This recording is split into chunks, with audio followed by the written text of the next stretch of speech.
ఓం శ్రీ గురుభ్యో నమః. ఓం శ్రీ గణేశాయ నమః.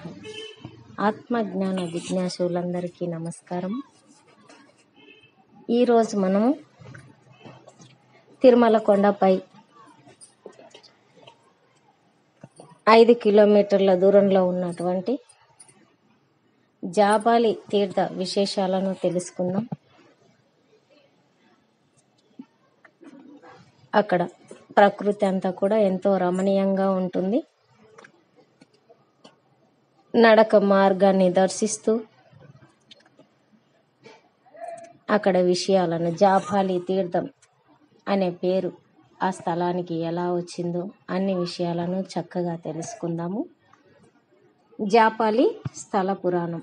జాపాలి హనుమాన్ దర్శనం జన్మ జన్మల పుణ్యఫలం. జాపాలి దట్టమైన అటవీ ప్రాంతంలో వేపుగా పెరిగిన వృక్ష సంపదతో, చుట్టూ చక్కని జలపాతాలతో, దివ్య తీర్థాలతో, పక్షుల కిలకిలా రావాలతో, బెట్లుడతల ఉయ్యాలాటలతో, దివ్య సుగంధాలతో, ఔషధీ మూలికల సంపదతో, కారణ జన్ముల కరపాద స్పర్శతో తిరుమలకు సుమారు 5 కిలోమీటర్ల దూరంలో పాప వినాశనం వెళ్ళే దారిలో ఉన్న ఒక సుందర చారిత్రాత్మక హనుమాన్ దివ్య తీర్థరాజం. ప్రసిద్ధ హనుమ క్షేత్రం. 33 కోట్ల దేవతల ప్రార్థనపై శ్రీ మహావిష్ణువు రామ అవతారం దాల్చినప్పుడు రుద్రుడు శ్రీ రామదూతగా అన్ని శక్తులతో దేవతలందరితో కలిసి వానర రూపంలో అవతరించుటకు నిశ్చయించుకొనెను. అప్పుడు జావాలి అనే మహర్షి హనుమంతుని అవతారానికి ముందే ఆ రూపాన్ని ప్రసన్నం గావించుకొనుటకు ఎన్నో ప్రదేశములలో తపస్సు చేసుకుంటూ కడకు శ్రీ వెంకటాచలంలో తిరుమల కొండపై జప హోమం చేయసాగాను. అతని భక్తికి మెచ్చి భగవంతుడు తన యొక్క రాబోవు హనుమంతుని రూపాన్ని స్వయంభూవుగా అవతరించి చూపెను. జపం వల్ల అవతరించినందున ఈ స్థలం జాపాలి అయింది. అప్పుడు అన్ని తీర్థరాజ్యములు వచ్చి చేరినందువల్ల జాపాలి తీర్థమని పేర్కొనబడుచున్నది. ఇక్కడికి అతి సమీపంలోని ఆకాశగంగలో అంజనాదేవి తపమాచరించి ఆంజనేయ అవతారంనకు సంకల్పం చేసినది. హనుమంతుని కొరకు ఆదిశేషుడు కూడా పర్వతముగా మారి బ్రహ్మచర్యాన్ని పాటిస్తున్నట్లున్నది. అలా మారిన శేషగిరిపై శ్రీ వెంకటేశ్వర స్వామి తన అభయహస్తములతో చరణదాసుడైన హనుమంతుని చూపుతున్నట్లు ఆ అర్చావతారంగా నిలిచెను. అయోధ్యకాండలో జావాలి ఋషి తన యొక్క ధర్మ విరుద్ధమైన మాటలకు వాక్కు దోషాన్ని మూటకట్టుకొని జపాలి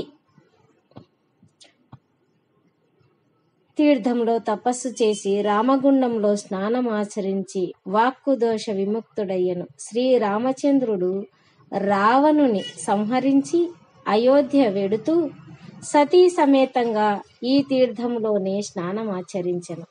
అందుకు ప్రతీకగా శ్రీరాముడు స్నానమాచరించిన తీర్థంలో రామగుండం, సీతామాత స్నానమాచరించిన తీర్థంను సీతాగుండం అనే పేర్లతో అలరారుతున్నవి. భక్త ధ్రువుడు మొట్టమొదట ఇచ్చోటనే తపమాచరించి భగవత్ సాక్షాత్కారాన్ని పొంది ధ్రువ అవతారయ్యి ఆకాశాన వెలుగొంజుచున్నది. ఇందుకు ప్రతీకగా నేటికి ధ్రువతార అనేక ఔషధీ గుణములతో నిరంతరాయంగా ప్రవహించుచు ధ్రువతీర్థమనే పేరుతో ప్రసిద్ధి చెందినది. ఈ నీటిని ఆంజనేయ స్వామి వారి నిత్య కైంకర్యాలకు వాడటం జరుగుతున్నది. పంచమహాపాతకములు, భూత ప్రేత పిశాచాది బాధలు, బ్రాహ్మణత్వం కోల్పోయిన వారు, బ్రహ్మరాక్షసి పట్టిన వారు ఈ తీర్థంలో స్నానం ఆచరించటం వల్ల కష్టాలు తీరుతాయని స్కాంద పురాణంలోని వెంకటాచల మహత్యంలో చెప్పబడినది. ఎటువంటి కష్టమైన స్నానం చేసి తడి బట్టలతో గుడి చుట్టూ ప్రదక్షిణలు చేసినచో తప్పక కష్టములు తీరుతాయి. ఇది ప్రస్తుతం ఇక్కడ జరుగుతున్న సత్యం. జన్మశని కలవారు వారి పుట్టిన రోజున స్వామివారికి పూజ మరియు అభిషేకం చేస్తే శనిగ్రహం వల్ల కలిగే అనేక విపత్తులు కలగవు. శ్రీ శ్రీ శ్రీ హాతీరామ్జీ బాబాజీ గారు ఇక్కడే తిరుగుతూ తపస్సు చేసుకుంటూ బాలాజీ కృపకు పాత్రులయ్యారు. ప్రస్తుతం ఈ స్థలం మహంతు శ్రీ శ్రీ శ్రీ అర్జునదాస్ జీ గారి పర్యవేక్షణలో ఉన్నది.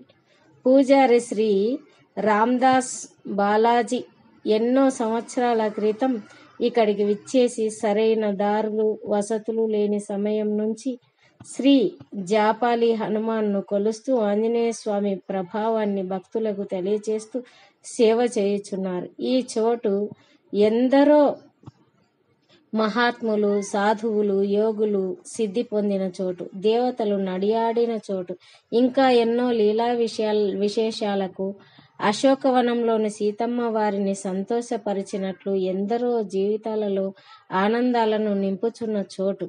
నేడు ఎంతో ఉన్నత స్థానంలో ఉన్న చాలా మంది ఈ స్వామివారి భక్తులే. వారి జాబితాకు అంతే లేదు.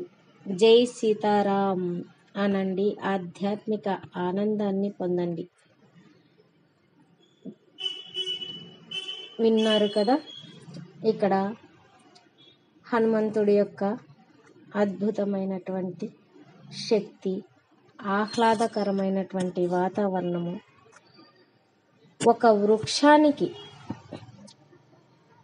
వినాయకుడి యొక్క రూపము ఏర్పడి ఉన్నది. ఇక్కడ చక్కగా వినాయకుల వారే ఇక్కడ ప్రతిష్ఠించబడ్డారా అన్నట్లుగా ఉంటుంది.